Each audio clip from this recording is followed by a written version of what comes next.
Hello everyone, welcome to the ITLS Academy. Today we'll be discussing about the new topic, the oil adulterants testing.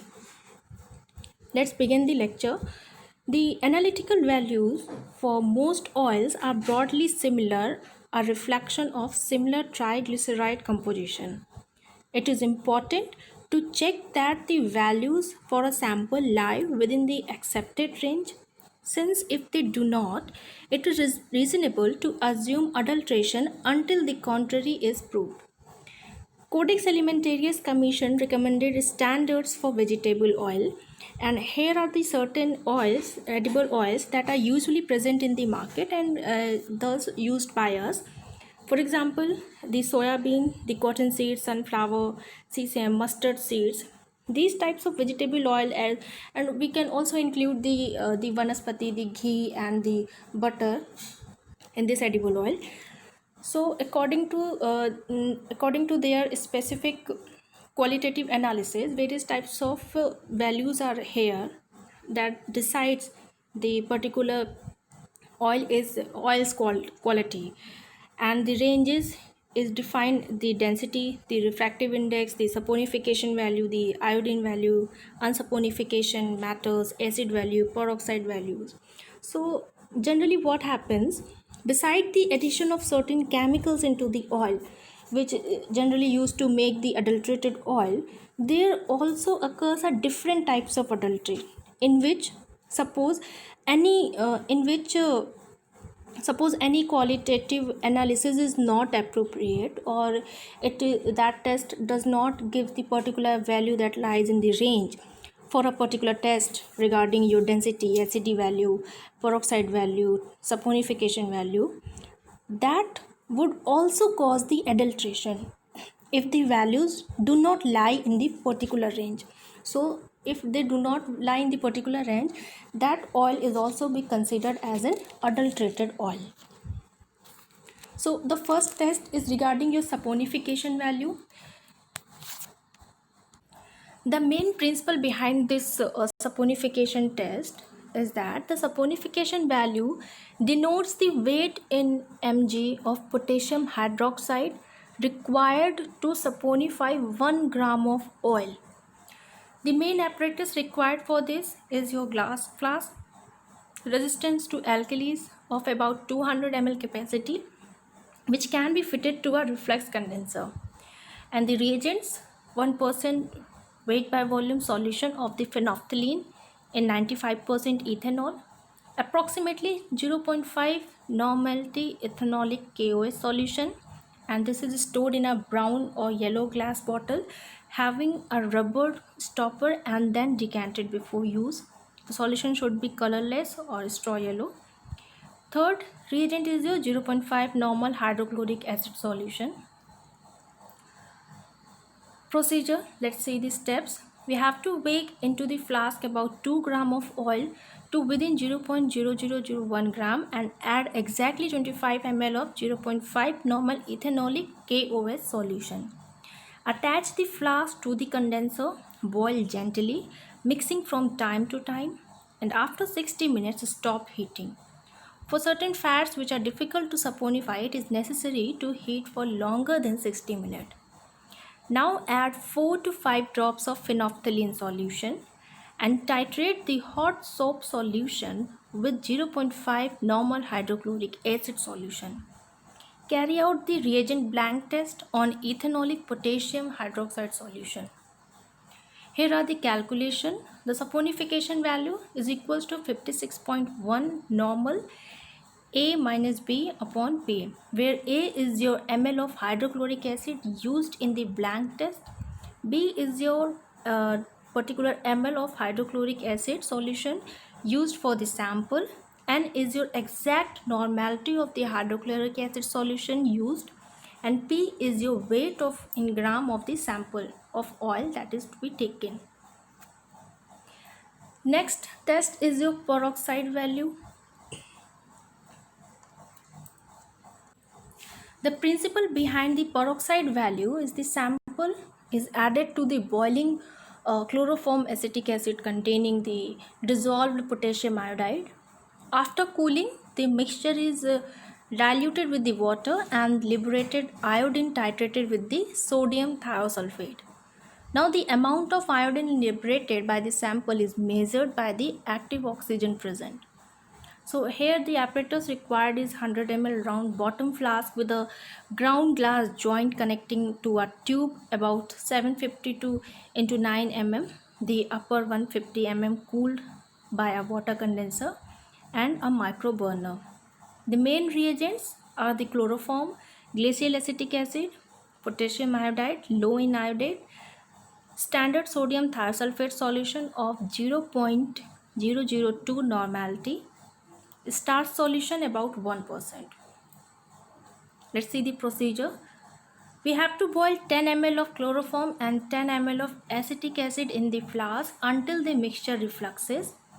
Pour a sample of 1 gram of potassium iodide in 1.3 ml of water down the column sufficiently slowly that refluxing continues without interruption.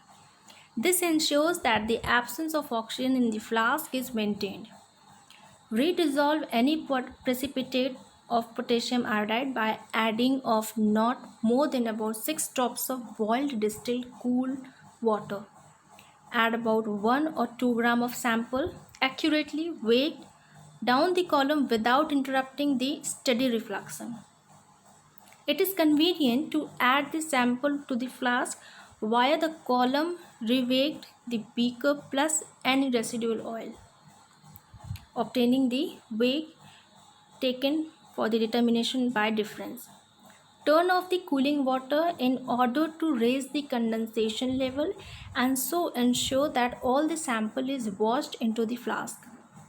Boil the solution with the sample added for 3 to 5 minutes, rapidly cool, dilute with the 50 ml of water and titrate the liberated iodine with 0.002 normal sodium thiosulfate solution using starch as an indicator.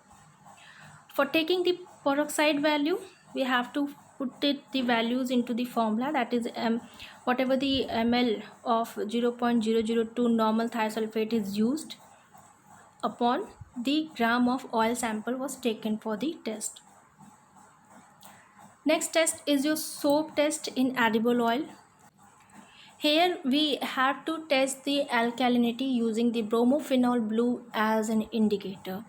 The apparatus required is your test tube and the solution reagents, that is your bromophenol blue of in 95% volume by volume ethanol, acetone analytical grade containing 2% volume by volume water. A few drops of solution of bromophenol blue should be gives a yellow or to yellow green color to give to the 2% water in acetone. So procedure, we have to place 10 ml of acetone and 1 drop of bromophenol blue solution in a test tube. The solution should have a yellow color. If not, then rinse the test tube with acetone until the blue color disappears. Now add 10 gram of oil to the test tube. Stopper it with a clean stopper, shake and allow to settle. The presence of blue color in the upper acetone layer indicates the presence of soap in the oil. The result is expressed as a positive or negative and the test is applicable to any edible oil. Next is your sesame oil test. The main principle is the particular test is done to by a color is produced from a reaction with the sesame in the oil. If sesame oil is present in a particular oil, we can detect it. The apparatus is required separator or cylindrical type 25 ml and a Proclean dish, flat bottom about 60 mm diameter. The main reagents is your concentrated sulfuric acid, a furfural of 0.035 Z in acetic anhydride. Use freshly distilled furfural stored in the refrigerator in a dark bottle with well-fitting ground glass stopper, and the solution keeps several months. Procedure, let's see. Pour 10 ml of oil followed by 5 ml of furfural reagent into the separator. Stopper and shake vigorously approximately 1 minute. Leave to separate and now run 1 to 2 ml of lower layer into the Proclean dish and add 5 to 6 drops of sulfuric acid and mix by swirling. Let's see the interpretation. For quantities of sesame seed oil higher than 1%, then a dark blue coloration with a slight greenish tint develops immediately. And if it is present in the lesser amount, the blue color is progressively paler and the period required for the complete development of the color is increased. And about 0.25% in olive oil gives a bluish gray color which takes to 5 to 10 minutes to develop, and this test is generally applicable to all the oils. Next test is your tea seed oil test. This test is based on the Fittelson, that is the modified Lieberman-Bouchard test, that is the red color developed by the acetic anhydride in the presence of sulfuric acid in the chloroform solution of the oil. So apparatus here we need is your test tube, the 2 ml pipette graduated to 0.1 ml, a dropper and a water bath maintained at 5 degrees Celsius. The reagents we required is your chloroform, concentrated sulfuric acid, acetic anhydride, diethyl ethyl anhydrous stored over sodium and peroxide free. Here is the procedure. We have to pipette into a test tube of 0.8 ml of acetic anhydride and 1.5 ml of chloroform and 0.2 ml of sulfuric acid. Cool to 5 degrees Celsius, then add approximately 0.22 gram, that is the 7 drops of oil in it. If any turbidity appears, add acetic anhydride drop by drop with shaking until the solution becomes clear. Keep it at 5 degrees Celsius for 5 minutes and then add 10 ml of diethyl ether previously cooled to 5 degrees Celsius. Stopper the test tube and mix immediately by inverting it twice. Return the test tube to the bath again at 5 degrees Celsius. What happens later? An intense red color which develops about a minute after the addition of the ether reaches a maximum and then it disappears. It indicates a pure tea seed oil. If a less intense color suggests the presence of tea seed oil, but cautions must be exercised in interpreting the results in the presence of olive oil. The test is generally applicable, but some olive oils yield a pink color and the test is therefore not reliable for the detection of less than about 15% of tea seed oil in olive oil. So if you are testing, so at least 15% of tea seed oil should be present in a olive oil, then only you can get the particular accurate result. There are certain another methods by which you can detect your adulteration by your home, that is your detection of coal tar dye in ghee or butter. What we have to do is we have to take 2 ml of melted ghee in a test tube and then we have to add 5 ml of concentrated HCl. Now shake well and allow it to stand.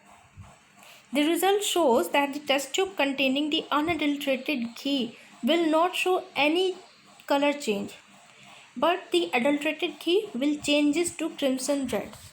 And if the appearance of crimson red color is shown in the test tube, that is considered to be the adulterated ghee. Next method is the detection of mashed potatoes or sweet potatoes and other starches in the ghee or butter. We have to take, testing method requires the steps that take half a teaspoon of ghee or butter in a transparent glass bowl or in a test tube. Now add 2 to 3 drops of tincture of iodine. If the formation of blue color appears in the test tube or in the container, it shows the presence of mashed potatoes or the sweet potatoes and the other starches. And if it does not show any change in color, then the sample is said to be the unadulterated ghee. Next test is the detection of hydrogenated edible fat in ghee or butter. In this test, we have to take 1 ml of melted ghee in a test tube, then add 1 ml of concentrated HCl and about half teaspoon table sugar in the test tube. Shake vigorously and allow the mixture to separate it. The test tube containing the unadulterated ghee will not show any change in color, but the adulterated ghee will change the acid layer color to crimson red or pink color. This is because the hydrochloric acid breaks down the sugar molecule into the glucose and fructose, and later on dehydration of the glucose and fructose produces the furfuryls. These furfuryls reacts with the phenols present in the vanaspati or sesame oil, which gives the red or pink color, and the test is applicable to all. Next is the detection of argemone oil in the mustard seed. In this test, we have to take 1 ml of mustard oil in a test tube, then add 1 ml of nitric acid in the test tube. Shake well and allow it to stand. The test tube containing the unadulterated mustard oil will not show any change in color in the acidic layer, but the adulterated mustard oil will change the acid layer color to orange yellow or red in color. This is because the sanguinarine is a toxic polycyclic salt present in argemone oil, and the reaction is very sensitive, and the intensity of the color formed is due to the formation of sanguinarine nitrate. Next test is the detection of methanol yellow color in the oil. We have to take 1 ml of oil in a test tube, add 4 ml of distilled water, shake well and take 2 ml of this mixture in another test tube. Now in this mixture add 2 ml of concentrated HCl. The test tube containing the unadulterated oil will not show any change in color in the upper layer, but the adulterated oil will change its color in the upper layer. It could be seen like brownish yellow or reddish yellow.